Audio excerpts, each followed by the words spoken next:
All right, welcome to another episode of White Lithium Euro Trash. I am here to pick up the painted rear axle. So let's see what we've got. Optimum custom powder coat. Here we go. Look at this right here. Wow, you've got some pitting here, but all in all, it's really good. This is going to look good back on the car. So I want to talk about getting this manifold and the turbo coated with this high temperature powder coating. This is the Mitsubishi turbo that I'm going to be swapping for the Garrett on this unit. But the question I have is, you know, this thing when it's installed on the car is withstanding high temperature. When you bake these coatings, it's at like 400 degrees or something, right? Yeah. So this thing right here is withstanding, this like wastegate is withstanding 400 degrees on the car, right? I mean, the wastegate, I don't know. I would ideally like to do this like whole, you know, I'd like to coat the whole thing, you know? Yeah. I'm gonna break this into pieces and, you know, see how I can get it taken apart. You've got this flange that actually connects these. Like, this is an old school turbo right here. Yeah. It's a low pressure turbo. And I mean, that's half the battle on my end, because obviously you got previous coating on here. There's some Right. surface rust starting. We have to sandblast it. There's no way around that. You got oil inside it. You got oil lines connected to it. You get any sand in there. But you can mask off the critical fits, the precision fits when you blast it, right? Yeah. Okay. Yeah. The gasket surfaces we tape off anywhere you're going to have like intercooler piping. Or, Is this tube right here, is this too thin to blast? Like, that won't break it? It won't burn through it? Okay. not at all. All right, so I'm going to do my best to... This is a spare turbo that I have, so if it doesn't go according to plan... I mean, I'm going to break it apart. I know they're rebuildable. I think the bearings are commonly something I can get, you know. All right, what about this heat shield? You think we can do this without damaging it too bad? Yeah, I mean, it's thin, but you just Okay. blast it at a lower pressure. So I think I'm going to do this at a slightly different color. And then I was looking at the Cerakote colors. Do you have their book here handy? So I'm going to be doing the Abbott Racing stainless exhaust, and I'm contemplating going with this goldish color on the turbo to make it stand out a little bit, you know. All right, because these rear suspension links were originally galvanized, I'm just gonna coat them in sort of a silver rust encapsulating paint from Eastwood that will, I think, stay true to the original silver look. Some type of other cat has left us that. Wow, this is really becoming a disjointed episode. So here's what we're gonna do. I need to stay on track, not get sidetracked with dismantling the entire front of the car to get that piece off. Here's what we're gonna do. I've decided for the links and the panhard rod, I'm just gonna take the rust off here and I'm going to paint it here instead of doing the powder coating, because I mean, that's what I've done for the majority of the rest of the suspension. Meanwhile, I've got some new Evapo rust, so all of the hardware, I'm getting it in the Evapo rust to de-rust it for the rear suspension. And then while that's de-rusting, we're gonna clean these up and put new bushings in them. It'll also be a good opportunity for me to account for all of the bushings that I have. Make sure I have all of them on hand. Wow. That little guy's a little tough to get on back there. This is all coming back to me now from the last time I tried to do this on my white car. These are the dreaded 16, which is why it's so weird. Like, why couldn't they just kind of standardize around a certain type of fastener here?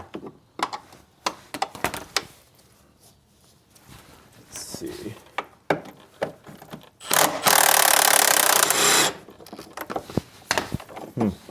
That was way too hard to get that nut out because the nut was pretty corroded. All right, now let's do some work on these front pivots for the trailing link. try and get them cleaned up a little bit, so at least the underbody coating is off enough where, I mean, these are so corroded. I might have to melt something off here. We're gonna get in here with a bunch of stuff before we hit this. Let's see here. Oh, that's gonna be the 7. See, this is one of these situations where you've got so much stuff, corrosion and underbody coating and you name it, that you got to tap her on there. Let's see. We're not going to go at this too hard. Let's see if it moves. Oh, easily. No problem. Cool. All right, now that's all stuck in there. That actually came off there pretty easily, I have to say. Go me. Part of my main objective here in this restoration is actually just to decorrode all these pieces and set them up for the future. So the main thing that's going to happen here is those are going to right away go into that evapor-rust. These right here, honestly, this rubber looks pretty good, and I may just clean this up and put this back on. I'm not totally sure I'm going to go with the Powerflex on these. These trailing links really need to get heavily cleaned up. You know, when you look at the rubber on these links, that is really, really degraded. These ones need to be changed, definitely. These things are kind of hard to press out right here. You need an exactly correctly sized tool to do that. Let's see here. Oh no, maybe I was too big. All right, let's get in here and push out these other ones. Just use a socket for this, kind of push that rubber right on through. Okay, and out. It's a better view of the condition of the rubber and whatnot in these. These didn't have a lot of lifespan left in them, actually. Time for everybody's favorite part, which is taking rust off of things. My least favorite part of the job.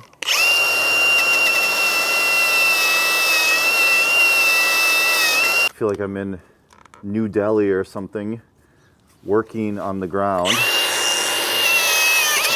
But I'm getting this cool new vise in a couple days, which I desperately need. And I've been holding out for the right vise situation, but I don't have it right now. See, these clean up pretty well. We're gonna have some pitting over here, but it'll come off pretty nicely. It's really crazy how cars, you know, they don't rust uniformly around the car. It's like, because by nature of driving on either the right-hand side or the left-hand side, they rust kind of asymmetrically. And it'd be interesting to see if right-hand drive cars in like rusty climates rust kind of in a different way. Because I definitely feel like the driver's side of the car is always more corroded than the passenger side. I could be wrong. While we let those trailing links soak in the evapor-rust, let's turn our attention to the panhard rod. Look how you can just kind of put a socket on there. Just suck that rubber right on through. Those ones are easy to do. Till she just comes out like that. Like, this is what that one looked like. It has a bevel, maybe to make it easy to get the bolt in for some reason. Interesting. Now that is the small diameter end. Notice these are not, they're not the same. One is just slightly smaller than the other. Let's go back and do the other side now. Okay, now look at these. So similar in the panhard rod. Same diameter, same width, but this one they just added a little extra material to make it a little bit wider, okay? But other than that, they would be pretty much the same. Only the width is different.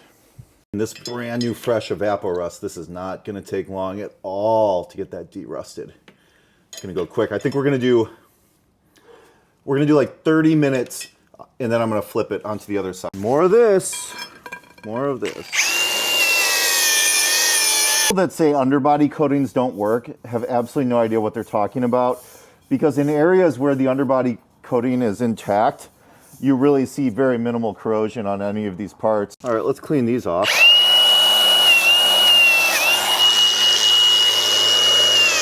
Look at how gummy, after decades, it's still like this oily, gummy underbody coating is so sticky. So I've decided that I am going to use the bushings, the urethane bushings on these pieces. Mostly there's very little. I'm going to use this setup right here with the big socket on there. Hopefully that works. Am I going to get this totally stuck in here in the socket? And I probably am. No. All right. Come on. That's almost out of there. Come on. Now we got to try, and we're going to just get everything, do a bunch of prep work. We're going to try and push this out because I didn't remove these prior to powder coating, so these rubbers have been run through a bake oven, which, gosh darn it, makes them really easy to push out. Wow, I was expecting that to be harder. That's nice. Loathe these purple ones, but you know what? The fit is really good in those. Really good. Okay. I am saving all these rubber bushings that I'm taking out because, hey, you never know. They're not making any new ones. So these are all my takeoff parts right here. Those, I'll never get rid of those. Those are like gold. I'm contemplating trying to put that thing on there. I think the function of this texture, if you can see this texture on the inside of these bushings, I think the function of that is actually to trap lubricant. That's the key. Our PTFE silicone grease has been supplied where required and must be used to optimize bush performance and durability. Please apply to the bores and outer flanges. Basically the stuff that is in moving contact. So if we believe them at their word, we put these in here, which make a really, really precise fit. Okay.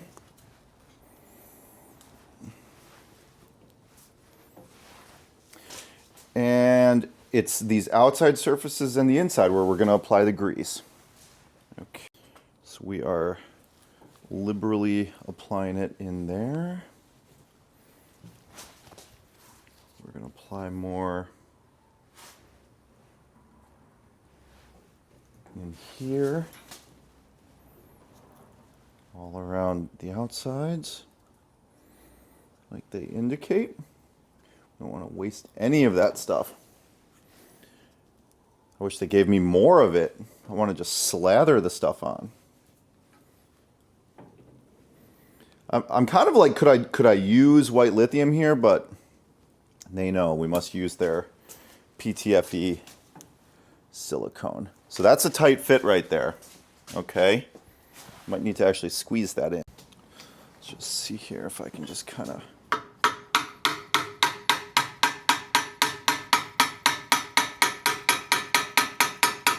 Get that in there. Good. Wow. Must have had enough grease because it pushed some out. Okay. Let's take this right here. Yeah, you just got to squeeze it ever so little bit to get it in. I wonder if I should pre-assemble all of this. Actually, that's backwards. Okay, so this would go like this.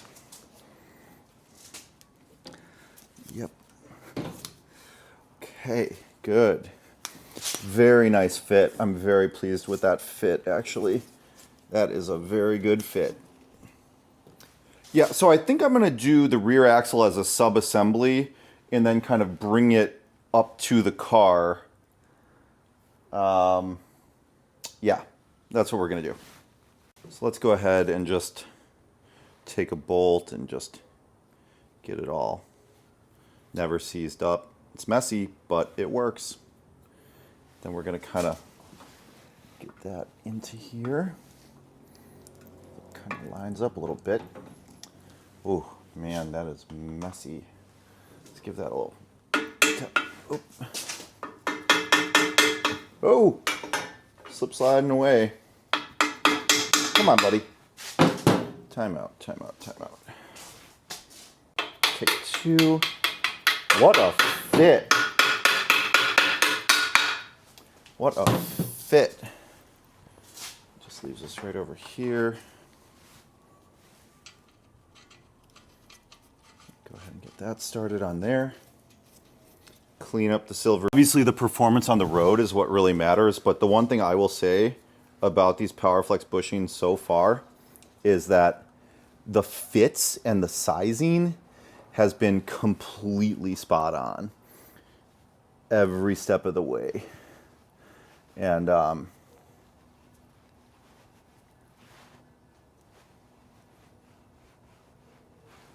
after I snug down the bolt a little bit, we have kind of a, at first I was worried that the inner piece wasn't long enough, but it's a really reasonable amount of compression of the flanges. And the tension, you know, it has some tension on it, but it seems right. You know, another thing that's kind of sad, but the thing about Saab, I'm using new old stock rear hubs assemblies for this axle rebuild. The next time somebody comes around, how many more of these are left? Not that many more. And I think Saabs are going to become more and more precious because nobody thought they were precious before. So let's just go and just continue our mock-up of this rear axle, okay? Make sure everything kind of fits on there, which it does. Okay, now I'm gonna put just the tiniest amount of that stuff on there. Tiniest amount. Let's just make sure everything stays nice and lubricated on there.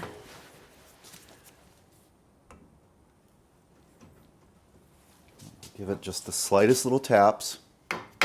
Absolutely incredible fit. It's on there far enough now that I can get the nut on to take it the rest of the way. We'll just get that kind of driven home.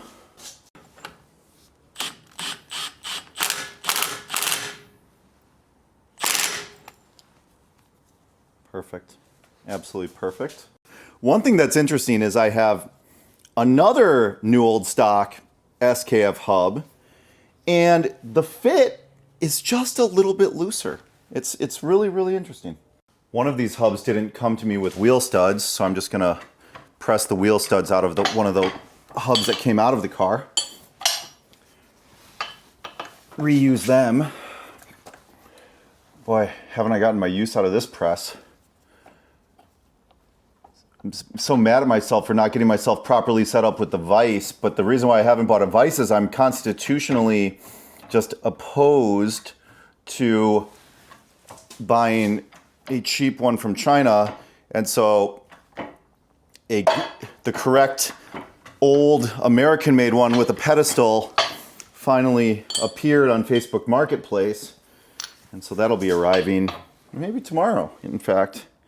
All right, so now we've got our bearings back on there, and what we can do is just get that assembled on there. We've got our wheel studs, rather. Okay. Damn it, you know what I forgot? I always do this. I forgot the dust covers, the parts I worked so hard to make so beautiful. Now I gotta take those hubs back off. All right, take two. Now we have those installed. And let's think about what we're gonna do next. Looks really good. These were bare metal. I'm gonna just clear coat these after I get it all together. But let's go in here, see how we're doing. Wow. Evappo Rust to the rescue. To the rescue. Let's flip these around. Sometimes it helps with the Evappo Rust to just kind of rub it a little bit with your finger, get some of that off, you know. Yeah, look at how it just kind of comes off that way. Take this piece and let's flip it around to the other end. Okay, good. All right, let's do more of the same. Let's get these in here and grease liberally.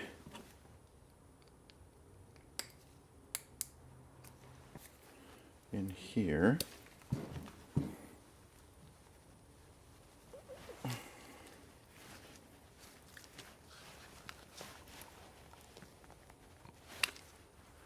I'm just gonna tap that a little bit. So these parts have a long and a short side, and I neglected to note which way is which, so I'm gonna have to go back to my video to figure out which way on the car this is installed. Now let's go and see if we can't stick this in. Again, the long side goes to the front of the car. Just get this. And I'm like reusing all this hardware. Like, look at how special all of this hardware is. Like, a lot of it has, you know, ends that are made to be assembled. Ooh, forgot the silvery goodness. Big mistake. If ever there was a place for the silvery goodness, it's this one right here.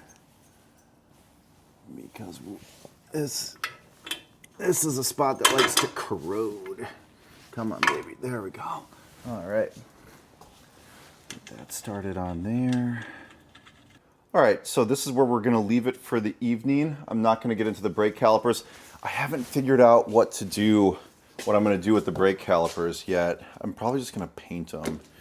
But I don't have the paint that I exactly want.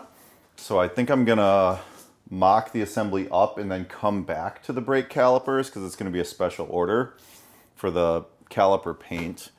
But so tomorrow, I think what we're going to do is we're going to get under the car, address all the kind of rust that might be in there, see what we can do with that, get those brake lines ready, and get everything prepped and ready to take this axle once it's fully assembled and return it back onto the car.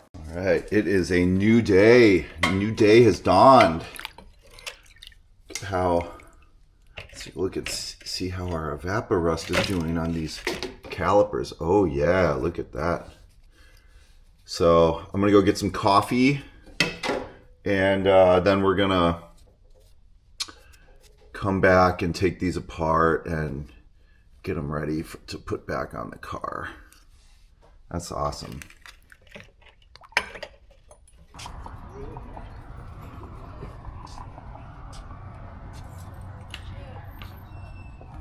A River West coffee shop. Problems. Dude, and look at what's pulling in right here. We got Saabs all over. Hey, I'm a member of the Saab Club of North America. I restore 900s actually. I'm restoring one of the nicest Saab 900s in the country in Bayview actually. But you don't see many Saabs around these days, and especially one that looks like a well-used Saab. I have two that I brought in from California. This one that I brought in for a whole shitload of hot rod parts and a wagon that was from Santa Barbara that's in pristine condition. My name is Frank. Frank? You're like I work here. Oh, you work here? Oh, I've seen your car around. I've seen your other car around, yeah. Yeah. The other one's a 9.3 though, right? No, the 9.5. They're both 9.5s. I had a 9.3 for a while. What's your name? Joe. Joe? Yeah, I'm the 900 guy. Nice to meet you. Yeah. It is another day and another dollar. So let's get started. We are going to start off by painting the links and the pitman arm. The Evappo Rust has done just a beautiful job on this panhard rod. I keep saying pitman, it's actually a panhard rod. Pitman link is something totally different. Yeah, just Perfect. The trailing links also came out really nicely. Look at these. I'm not going to completely strip all this paint away, but I'm going to spray over the top of them. Okay, let's just...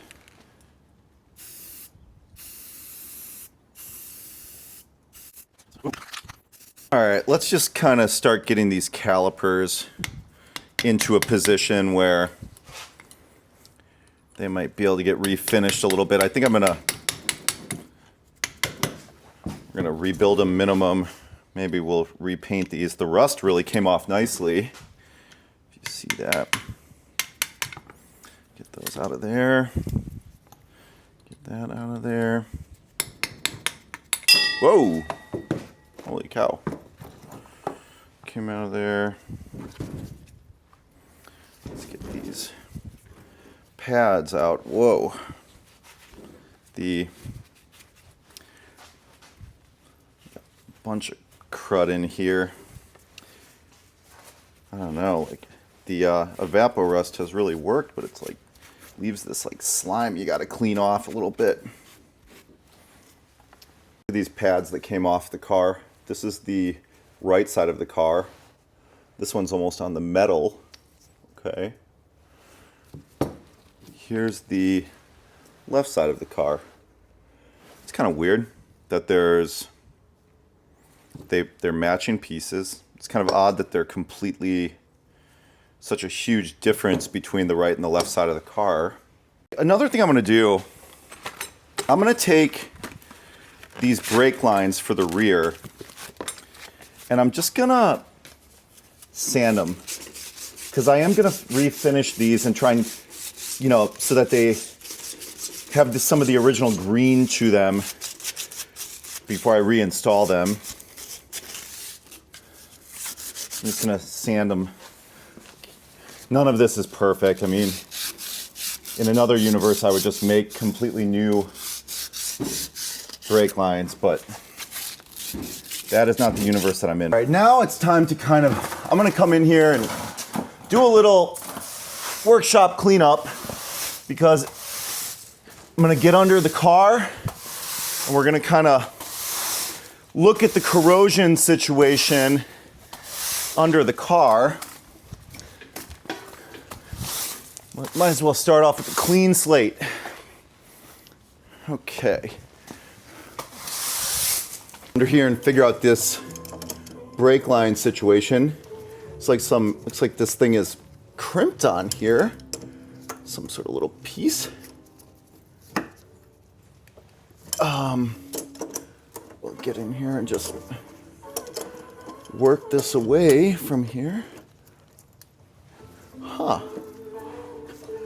So many interesting little solutions from Saab. All right, I've got this metal expanded away from around the rear brake lines. You gotta be careful with this stuff. It's part of the car, it's welded on. And these things, man, am I glad I'm replacing those. Those things are corroded. Those brake lines needed to go. I'm a betting man. I'm gonna go ahead and guess that these brake lines are gonna require me to get this rear seat out of the equation, which they do. There they are, right there. And there is my engine management computer with some random audio wiring perhaps involved for other options. Never folded this forward yet. Okay, let's do this. If any of you were around in the 90s or early 2000s listening to indie art rock, you're gonna recognize this song as Blonde Redhead. Gotta cut this before they copyright me. A set of crow's feet at my other home that would be especially nice to have right now. Such a pain in the ass to have two sets of tools, two different places, but then I have to have like double of everything. It's just silly. And I love buying tools, but of course, I look at it and I'm like, come on, Joe, this is like, sometimes it's excessive, so I don't want to like just double up on everything. You know, especially a lot of specialties. It's liberated, so let's come in here and do this. All right. God. Saabs are so beautifully designed. So beautifully designed. These are, sometimes when I'm working on this car, I remind myself how smart and beautifully designed it is and why I'm working on. Here you can see the condition of these hoses and this bracket that actually isn't welded to the car that locks them and keeps them from unscrewing. Wow. Finally, the main event. We're gonna kind of do an assessment of some of these areas of corrosion, particularly in very important areas like this. We're gonna try and clean them up a little bit, okay? Using my favorite tool.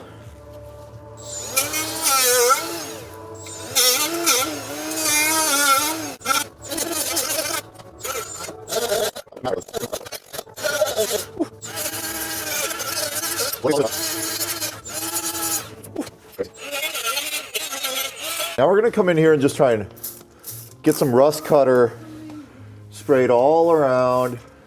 Whoa, that's not good. Get that on that tray.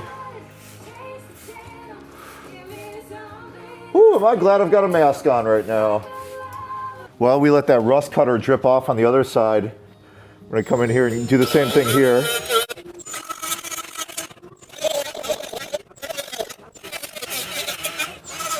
Key with the Saab 900 is the structural key areas. A lot of shit can rust away on the car and you still have a working car. But when these key structural pickup points go, you're done. You don't have a car anymore. All right, time to get on the acid. An acid trip. Phosphoric acid, that is. I hate this shit, but you know what? We've got to convert this a little bit. Oh, I need my tray. See, what you can do is actually get up in here and just soak it. Completely soak it. All right? Soak it with that rust cutter. Get in these holes. Boom, let it drip out. Drippy. If I look around under here, for what this car has been through, I feel pretty good about this. Actually, let's come in and get up over from the top. See, when you look at this from this angle, you realize that this spring support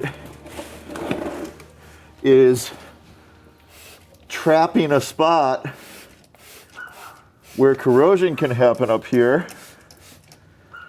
So let's go in and just get perfect music. I want you to be free of rust. All right, let's get these calipers kind of prepped to put some coating on them. Just getting the last bits of crud off this wire brush. Comes out pretty gosh darn well. We're gonna use some special paint.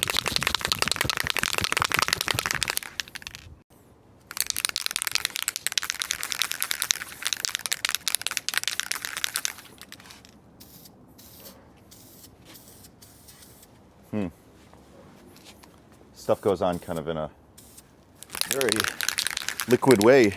While we're waiting on some paint to dry, let's go ahead and just get some bushings in some things and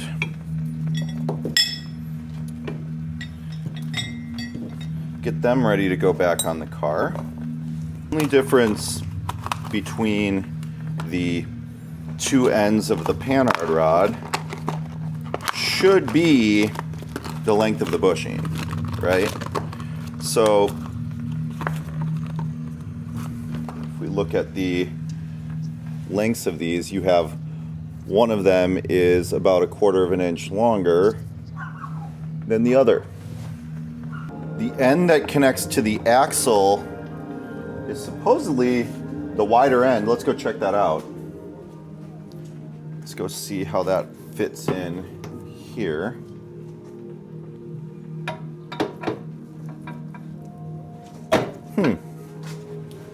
Interesting. Let's actually get this turned up like this. Give myself a better setup there. And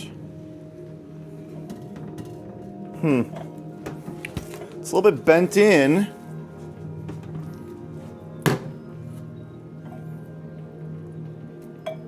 that does seem, hold on a minute.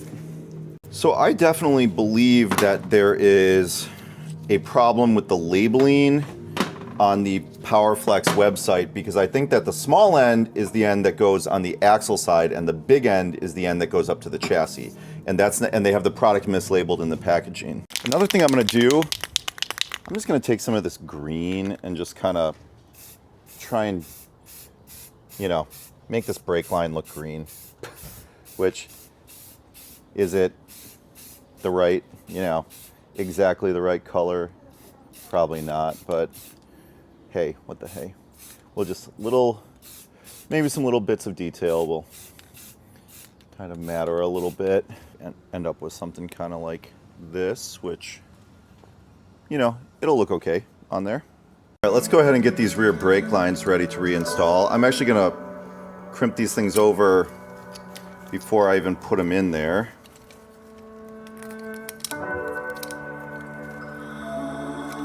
And this piece.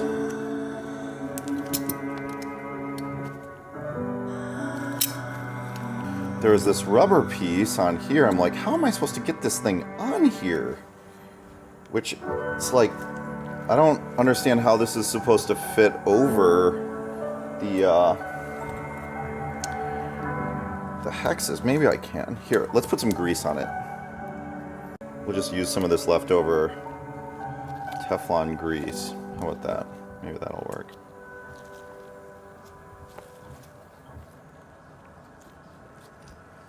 There, it's gonna go.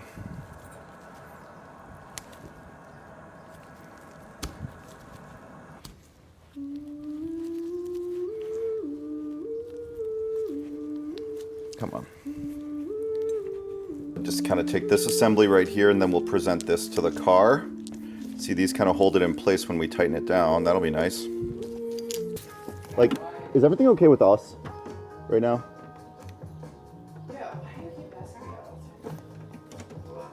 You're like doing different things, like getting jobs and like going to get drinks alone, and I'm like,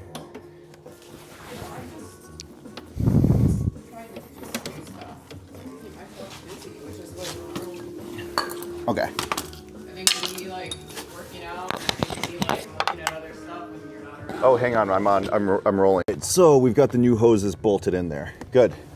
Moving along. You know, in between the last two steps in the car, I had a really big conversation with this new company that owns the Milwaukee manufacturing facility that my company operates. And I'll tell you, like, long story short though, like, you know, it's been a tough year in agriculture, and this guy is just like, when you actually have somebody who's a little bit human and able to like work out a deal that's going to let us have, you know, move into rationalize the cost of the real estate. It's awesome to deal with somebody who's actually human and not a total asshole. Hey, so without further ado, let's move on to the last of the Powerflex bushings. God, have I done a lot of these bushings. The rear link rod to axles, the big ones. Let's see here. All right. So, get these bad boys in there. Of course, I forgot again that I needed to have these parts installed, or at least the bolts in, prior to reassembly. So, gonna go ahead and finish the day out by installing these bolts in here, which I think are the right ones, but you never know, do ya? In the world of, should have labeled and documented this harder a little bit. I think I've got it completely sorted out right though. Let's get it in here.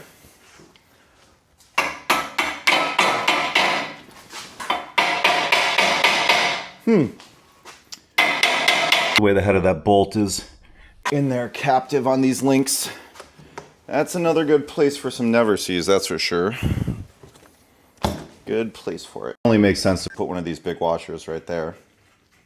Only makes sense. All right, and we're gonna end the day, actually, this whole process, taking off the brake rotor again, has reminded me and given me the opportunity that, you know, these were not painted from the factory, so we're gonna clear coat them, basically. I'm just gonna spray a little clear on here just to, why the heck not, you know? Give it some chance. Give it a chance at least, okay? All right, it is another day. And we're going to start off by going to get a coffee because I didn't sleep that well last night.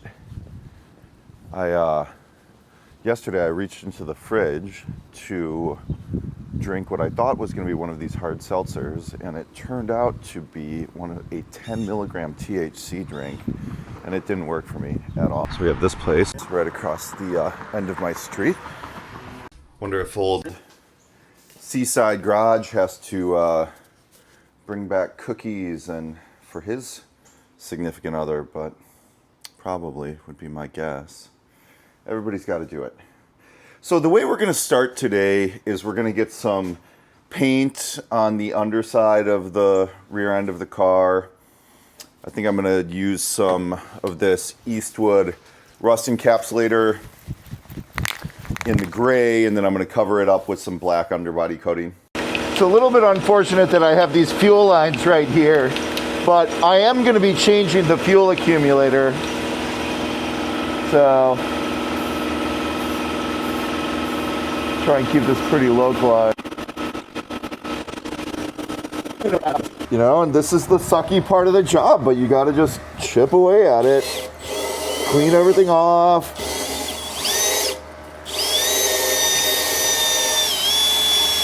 So I've ended up coating these areas pretty much all the way up inside of here, all around.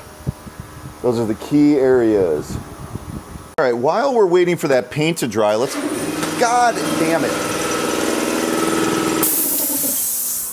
Let's go ahead and get these brakes installed on here to complete this sub-assembly. It's kind of cool. It blocks this open area in the casting. They must have discovered they had a problem with dirt getting into the brakes from the back, so they decided to block it off with this piece, which is kind of cool, actually, I think. We're gonna liberally never seize these, of course.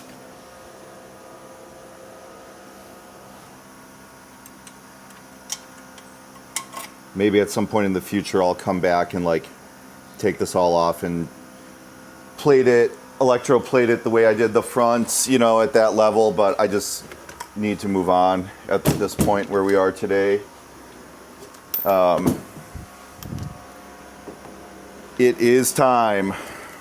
Little pieces, I'm just gonna try and tap them over into place.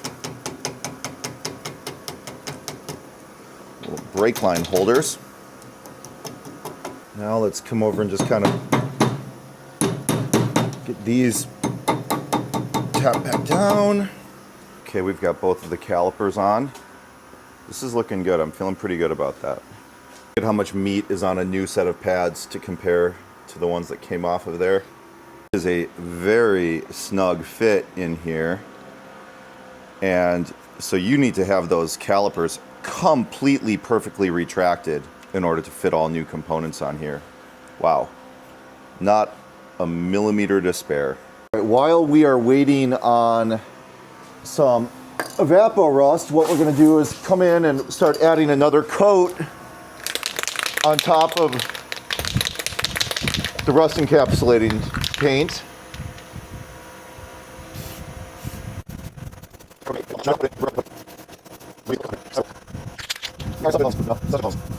You know, it's okay if I spray all over this exhaust system. I should just take it off because I've already made the decision I'm going to get this really nice stainless steel exhaust system shipped from Europe.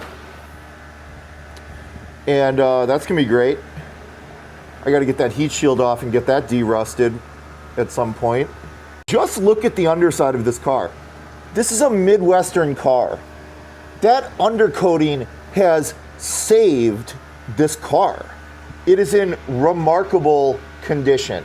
Absolutely remarkable. All right, now I'm going to do a mock-up of the whole assembly.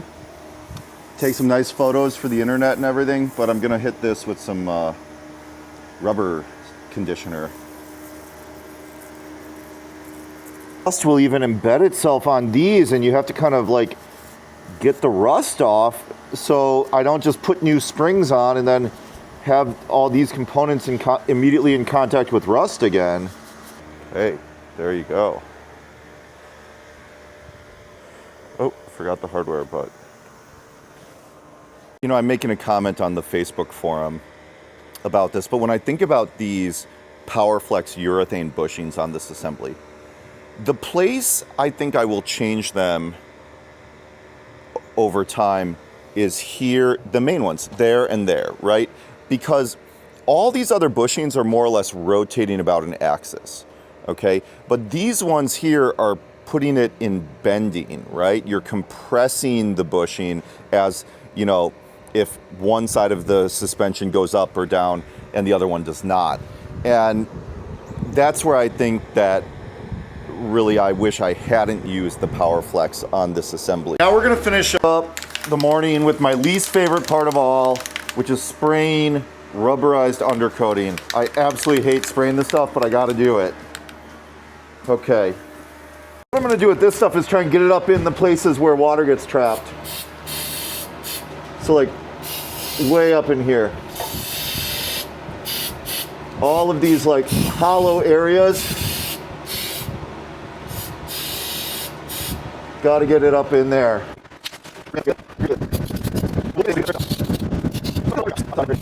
With great fortune, what just arrived today is my new fuel accumulator, so we get to deal with that quick. So let's go ahead and try and get this thing off.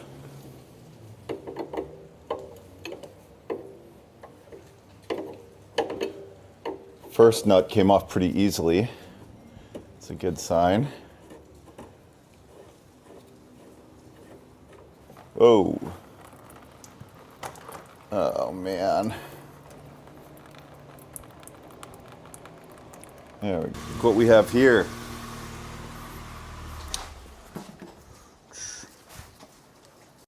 So this car has a check engine light on, which the theory is that it is the idle control valve, which I'm sure if I had the right stuff here, I could actually diagnose this thing.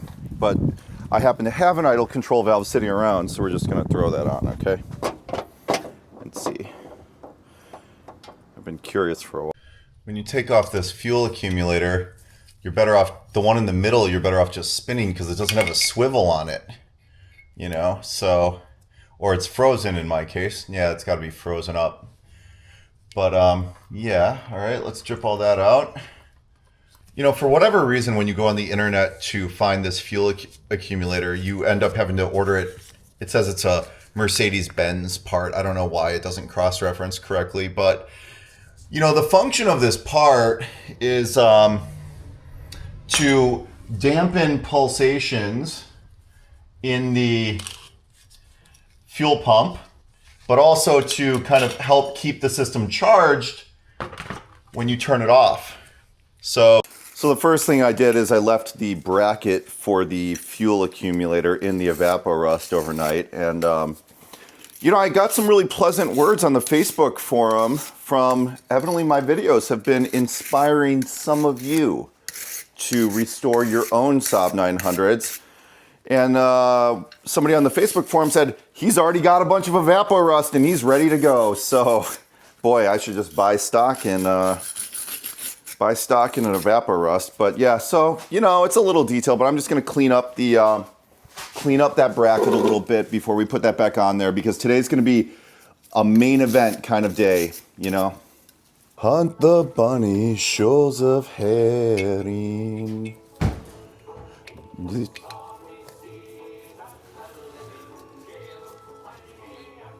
Gilder, I was wearing. Look what we've got in the house. Everybody's favorite girlfriend. Let's get this fuel accumulator on here so we can get her about her day. All right. Pop that bad boy on there. The shiny goodness, boys. The shiny goodness. Look at that. silvery goodness on the inside of here. And I know it's messy. I know it's a mess, but you know how things get under here. All right? Especially around this area of the fuel accumulator. It gets extra spicy. Anybody that's ever been up under here knows how spicy and saucy it gets. All right. Gosh darn it. You know, I wish they'd give you a little bit more slack here. But they don't. Something's up.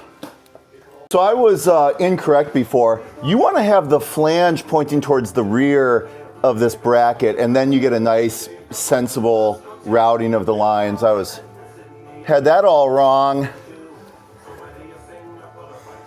All right, here we go. That's on there nice and tight. Good. So now the real stuff happens. We're gonna move the axle assembly into position and try and get it bolted up on there. First things first, we better get all the hardware out of the evapor rust. All right, we're gonna start by connecting the main trailing links. So of course we're gonna get some of that on there. We're gonna use 2 floor jacks instead of manhandling it, and we're gonna work the whole thing under here. Okay, let's try and get it in position. What do you think? Let's just steer it forward, then we'll slide them over. Steer.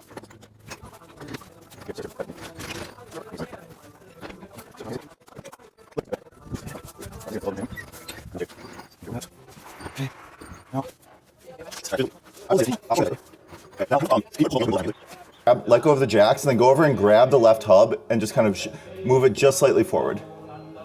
I got it. All right, you want to come forward with that? Tip the piece, it'll rotate. Okay, I'm in it. No. No, it goes on the front stud. There's 2. Yeah.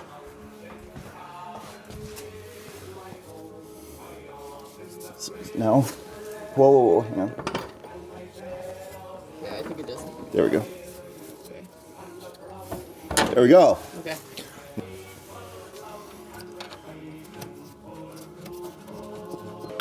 Yeah. Okay. I'm good.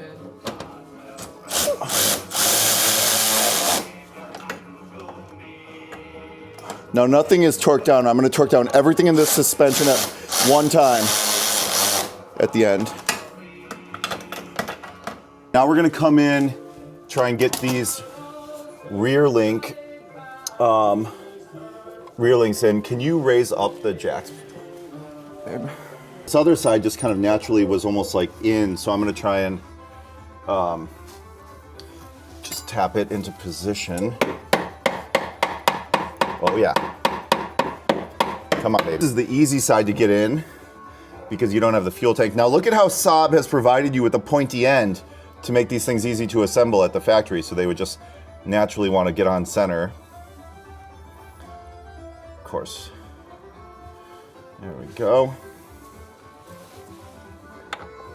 And we'll just tap this bad boy in.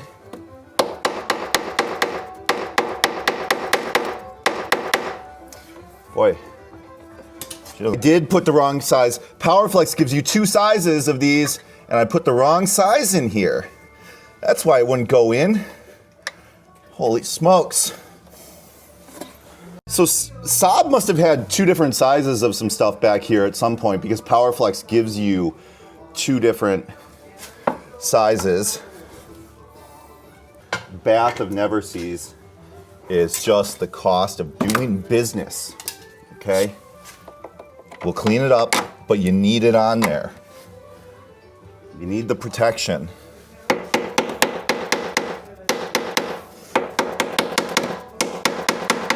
There we go. Whew! Tight fit.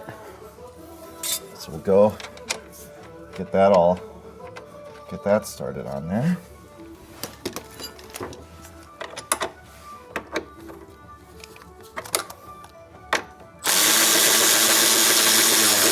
We're good.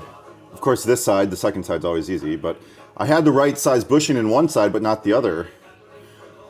One side's for 10, they've got both 10 and 12 millimeters in there. It's weird. And this, of course, is the one where we've got to get this nut tucked in behind the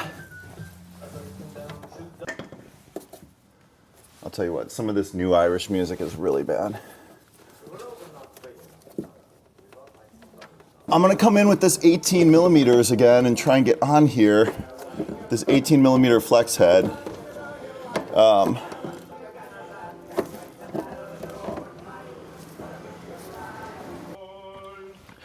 Come on up.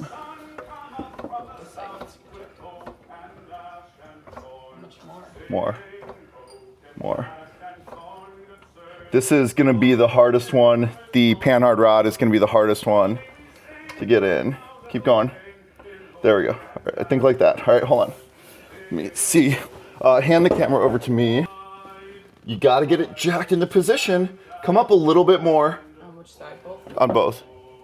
More on this side over here. I think you're a little bit low on that side. Okay. This side is underneath it. Keep going more. So it really twists at this as you really changes the angle and the linkage. All right, now we need to get some slipperiness in here. Let me have the panhard rod. You really need to get this thing jacked up high. In fact, I think we need to come up even higher, Liz. You basically need to max it out. More on the other side. What I ended up doing was just holding the whole assembly up with my hands. Look at that. That's nice. All right. Now we're gonna come in and we're gonna start, before we put the springs on, we're gonna torque all these down, okay? Luckily, they're all the same size. So I'm gonna bring these all to, you know what? I just don't like the way the 17 fits on these. There we go. And come on, baby, click. There we go.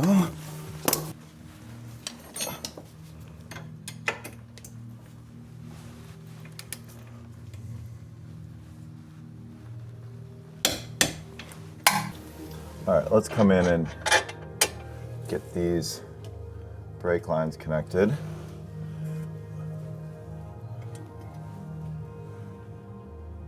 Okay, so we have the brake lines attached, looking good. So here's how I'm gonna come in with this right here, which is, you know, leaving kind of 1.5 coils at either end. Let's tighten it up. All right, let's come in here and let's see if we can get this. Which way do I want to go about this? Might have gripped it actually a little bit too high. Damn it. One of my least favorite parts of the job right here.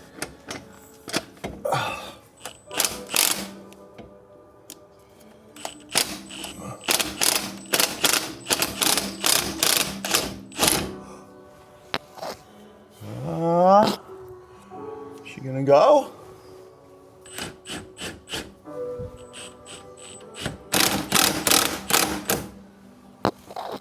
Nope. Shoot.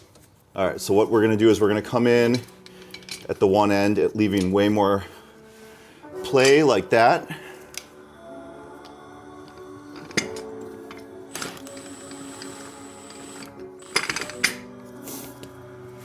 And all right,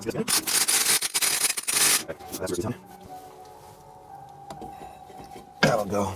That's the one. As we release it, we need to kind of release it into place.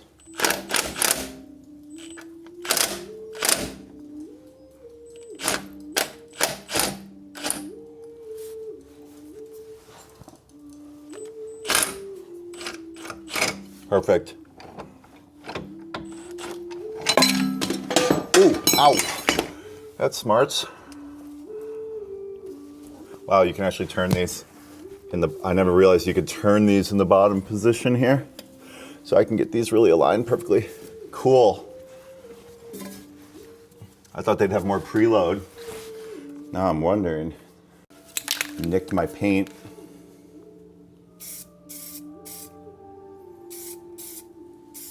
I'm gonna come in and just tighten these a little bit more. Good. All right. Let's come in and try and do this.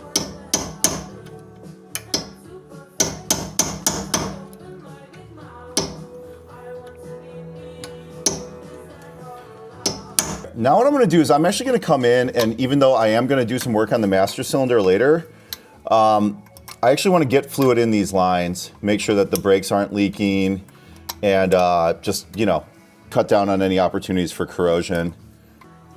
These look, I think it'll work. It's a different wrench size, but I think the thread's the right size. That'll go. So that take us from the 7 up to the 8. So we were a 7, now we're an 8 millimeters. That's nice. All right. So here's what we're gonna do. We are just gonna leave these open. All right, we're just gonna fill some of this in quickly. And the sea yesterday, I saw the world in color, in vibrant hues of blue and green. This car is leaking from the master cylinder. So I'm gonna have this apart later, but when I have it apart, it is not going to require me to bleed it again or remove all the fluid.